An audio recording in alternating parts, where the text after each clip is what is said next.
Hi, I'm here to show you how to make a volcano explode at home. You'll need a base to put your volcano on,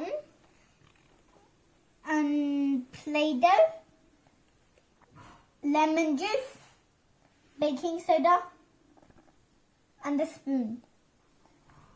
And then I've already got my volcano made out of Play-Doh here, ready.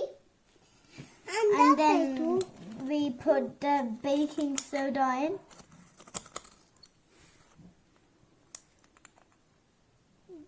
I've took some out.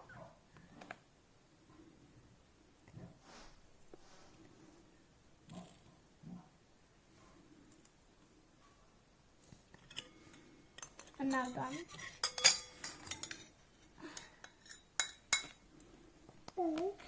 Might not just need a spoon for the lemon juice.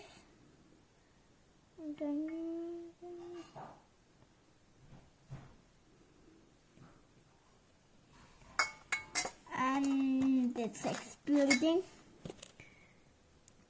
really slowly.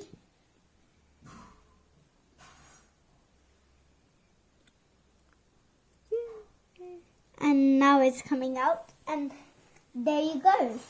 There's your volcano explosion at home. Bye.